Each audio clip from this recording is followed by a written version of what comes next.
pessoal, tudo bem com vocês? Espero que sim. E aí, animados por mais uma aula? Sim? Então vamos lá.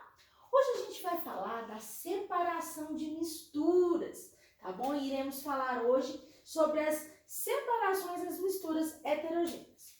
Vamos lá. Mistura tanto homogêneas quanto as heterogêneas, elas podem ser separadas por meio aí de algumas técnicas, tá bom? No entanto, às vezes, uma mesma técnica, ela não pode ser eficiente para separar determinado tipo aí de mistura, tá bom? Então agora a gente vai falar da separação das misturas heterogêneas. Vamos falar da filtração. A filtração, gente, é um método utilizado para separar as misturas heterogêneas entre sólido líquido e sólido gás. Ela consiste na utilização de filtros, membranas ou outro material aí com características que deixam passar algumas substâncias e retém outras.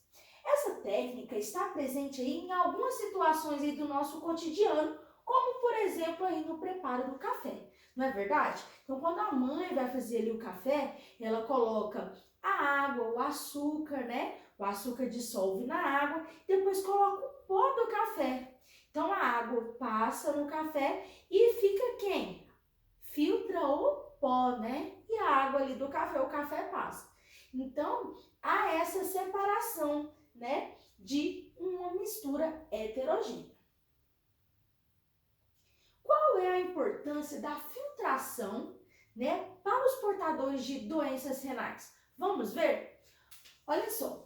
A filtração é um método com diversas aplicações na medicina e uma delas é no tratamento aí de pessoas que têm problemas nos rins.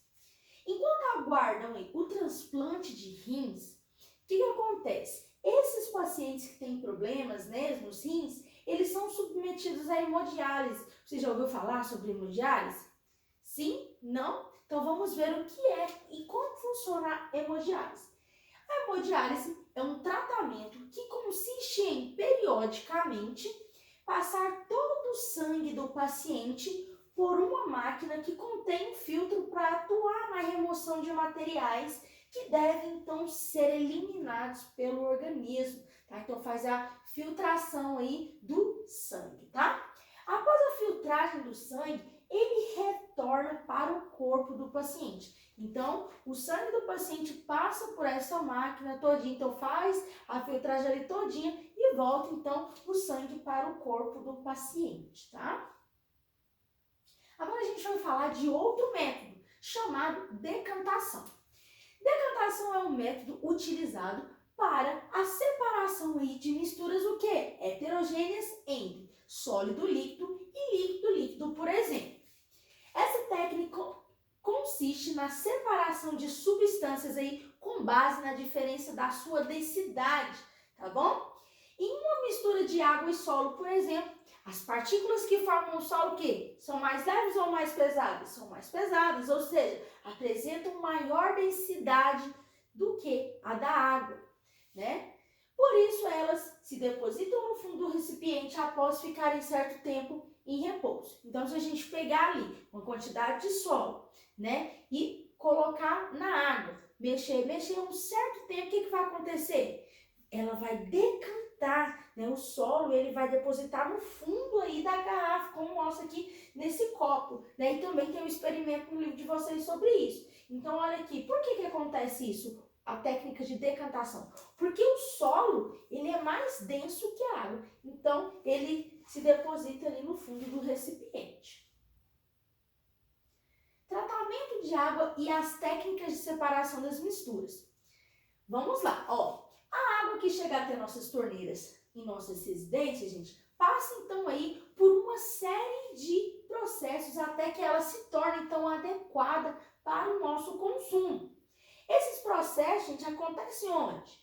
Acontece lá na ETA, né? O que significa ETA? Estação de Tratamento de Água. Nas ETAs, a água captada de onde? Dos rios, né? Dos lagos, elas passam por diferentes etapas que visam o quê? Que visam, então, remover todas as impurezas presentes nela. E algumas dessas etapas incluem as técnicas de separação de misturas, como a decantação e a filtração, tá bom? Porque filtra alguns resíduos e depois eles colocam produtos na água que decanta ali toda aquela sujeira, né? Então, essas duas técnicas aí acontecem, então, lá nas ETAs, que são as estações de tratamento de água, tá bom? Então, com isso, gente, vocês deverão responder as atividades complementares no caderno, certinho? Então, ó, um beijo enorme pra vocês. Tia Larissa tá com muita saudade, tá bom? Então, fiquem com Deus e até a nossa próxima aula.